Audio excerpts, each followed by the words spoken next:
বৰক্ষেত্ৰীত কংগ্ৰেছ দলৰ প্ৰাৰ্থিত্বৰ দৌৰত চৰ্চা দুগৰাকী নেতাৰ 21ৰ বিধানসভা নিৰ্বাচন চমু চাপি অহাৰ লগে লগে এতিয়া প্ৰতিটো ৰাজনৈতিক দলৰ ব্যাপক প্ৰচাৰ অভিযান চলোৱা দেখা গৈছে। নলবাৰী জিলাৰ বৰক্ষেত্ৰী বিধানসভা সমষ্টিটো অনুৰূপ বতাহ বলিছে নিৰ্বাচনক লৈ। সমষ্টিটোত শাসকীয় বিজেপিৰ সমান্তৰালকৈ কংগ্ৰেছেও চলাইছে নিৰ্বাচনী প্ৰচাৰ। আগন্তুক নিৰ্বাচনত বৰক্ষেত্ৰীত কংগ্ৰেছ দলৰ হৈ প্ৰাৰ্থিত্বৰ প্ৰত্যাশী জিলা কংগ্ৰেছৰ সভাপতি দিগন্ত বৰ্মন আৰু জিলা পৰিষদৰ সদস্য খাইৰুল হক চৌধুৰীয়ে চলাইছে ব্যাপক প্ৰচাৰ অভিযান। নিজ নিজ সমৰ্থকক লগত লৈ পৃথকে পৃথকে অনুষ্ঠিত কৰিছে কৰ্মী সভা।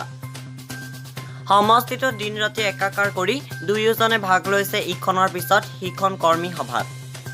বিধায়ক হোৱাৰ হেঁপাহ দুয়োজন কংগ্ৰেছ নেতাৰ। উল্লেখযোগ্য যে পূৰ্বতে কংগ্ৰেছৰ দুৰ্গ হিচাপে জনাজাত সমষ্টিটোত যোৱা বিধানসভা নিৰ্বাচনত পৰাজিত হৈছিল দিগন্ত বৰ্মন। সেয়েহে এইবেলি একাংশ কংগ্ৰেছ কৰ্মীয়ে সলনি কৰিব বিচাৰিছে দলীয় প্ৰাৰ্থিত্ব। অৱশ্যে কংগ্ৰেছৰ শীৰ্ষ নেতৃত্বই কাক প্ৰাৰ্থিত্ব প্ৰদান কৰে সেয়া সময়ত লক্ষণীয় হ'ব।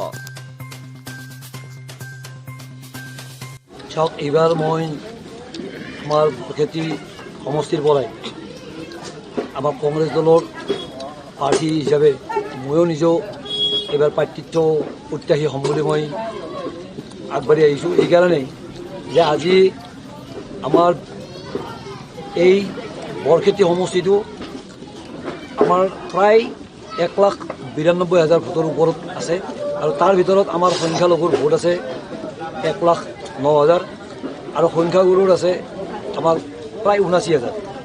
গতিকে এনেকুৱা এটা সমষ্টিত আজি যোৱা এই 83 চনত আমাৰ তেতিয়াই বৰক্ষেত্ৰী সমষ্টিত আমাৰ প্ৰয়াত শ্বেখ চান মহম্মদ ডাঙৰীয়াই ইয়াত কংগ্ৰেছ দলৰ পৰাই প্ৰাৰ্থিত্ব পাইছিল আৰু তেখেতে ইয়াৰ পৰাই বিধানসভাৰ অধ্যক্ষ হিচাপে নিৰ্বাচিত হৈছিল। আৰু তেতিয়া তেওঁৰ এই 85ৰ পিছত আমাৰ ইয়াত সংখ্যালঘুৰ মানুহে আমি কোনো ধৰণৰ সা সুবিধা ইয়াত পোৱা নাই, যাৰ কাৰণে আমাৰ আজি সংখ্যালঘুৰ মানুহখিনিয়ে আমাৰ যিহেতু 30,000 ভোট বেছি, যিহেতু এই সমষ্টিটোৱে সংখ্যালঘুৰ সমষ্টি, গতিকে সেইকাৰণে আমাৰ কংগ্ৰেছৰ আমি এইটো দুৰ্গ বুলি কওঁ আৰু আমাৰ ৰাইজেও এইটো কংগ্ৰেছৰ দুৰ্গ বুলি কয়। যোৱাবাৰ যাৰ কাৰণে আমাৰ নাৰায়ণ ডেকা ডাঙৰীয়াই তেওঁ বিজেপি হিচাপে মই জিকা বুলি ইয়াত নাভাবোঁ, এইকাৰণে যে আমাৰ গৰিষ্ঠ সংখ্যক আমাৰ খিলঞ্জীয়া মুছলিম মানুহে তেখেতক ভোট দিয়াৰ কাৰণে তেখেতে আজি ইয়াত বিধানসভাৰ সদস্য হিচাপে তেখেতে আজি নিৰ্বাচিত হৈছে।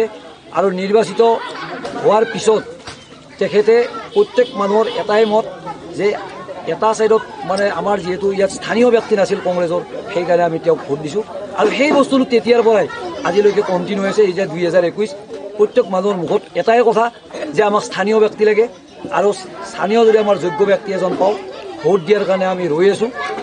কিন্তু আমি বাহিৰৰ পৰা ইয়াত জাপি দিয়াটো নিবিচাৰোঁ, এইখিনি আমাৰ সাধাৰণ মানুহৰ মতামত। সেইকাৰণে মই ভাবিছোঁ যে মই যিহেতু জিলা পৰিষদ হিচাপে ইয়াৰ পৰাই মই এটা সন্মান পাইছোঁ আৰু ৰাইজখিনিও যিহেতু মোৰ লগত ওতঃপ্ৰোতভাৱে জড়িত আৰু মই বৰক্ষেত্ৰী সমষ্টিটোৱে নহয়, মই কংগ্ৰেছ দলটো আচলতে প্ৰত্যেক আমাৰ কৰ্মীবিলাকে মই এটা ফেমিলি বুলি ভাবোঁ। আৰু সেই উদ্দেশ্যে আমাৰ যিহেতু ইয়াত মই নিজেও জানো যিহেতু ইয়াত সংখ্যালঘুৰ মই এটা সদস্য, গতিকে ময়ো এইবাৰ টিকটটো আমাৰ সংখ্যালঘুক দিয়াটো আমাৰ দলীয় হাইকমাণ্ডে আমি বিচাৰোঁ। আৰু মোতকৈও যদি কোনোবা যোগ্য আমাৰ সংখ্যালঘুৰ মানুহ কোনোবা আছে, তেখেতসকলে ইয়াত অবজাৰ্ভাৰ পঠাওক, তেখেতসকলে ইয়াত পৰ্যবেক্ষক পঠাওক, ইয়াত পঠাই মুঠতে আমাক এই সমষ্টিটো উদ্ধাৰৰ কাৰণে আমাক স্থানীয় ব্যক্তি এজনৰ ব্যৱস্থা কৰি দিয়ক, তেতিয়াহে আমাৰ এই সমষ্টিটো কংগ্ৰেছ দলে পুনৰ উদ্ধাৰ কৰিব পাৰিব। অন্যথা ইয়াৰ বিকল্প কৰিলে এই সমষ্টিটো আমাৰ কংগ্ৰেছৰ হাতৰ পৰাই যাব। সেইকাৰণে মই আপোনালোকৰ চেনেলৰ জৰিয়তে আমাৰ এই সমষ্টিটোত এজন স্থানীয় লোকক ইয়াত প্ৰতিনিধিত্ব কৰাৰ কাৰণে দলে যেনে টিকট দিয়ে, তাৰ কাৰণে মই আপোনালোকৰ চেনেলৰ জৰিয়তে আমাৰ দলীয় হাইকমাণ্ডক অনুৰোধ জনাইছোঁ। ধন্যবাদ। স্থানীয় বিধায়ক হিচাপে সেয়েহে আমি অনুভৱ কৰিছোঁ, কংগ্ৰেছ প্ৰেমী ৰাইজ আটাইয়ে আমি অনুভৱ কৰিছোঁ যে আমাৰ মাজত এজন স্থানীয় ব্যক্তি যদি টিকেট লৈ আহে তেখেতকে আমি ভোট দিয়াৰ কাৰণে সাজু হৈছোঁ। এতিয়া কাৰ বেছি সম্ভাৱনা আছে স্থানীয় ব্যক্তিসকলৰ ভিতৰত? এতিয়া চাওক, নামটো ভালেকেইজনৰ ওলাইছে। এই সকলৰ ভিতৰত দৌৰত থকা বুলি ভাবিছোঁ আমি ৰিণ্টু ওৰফে খাইৰুল হক চৌধুৰী।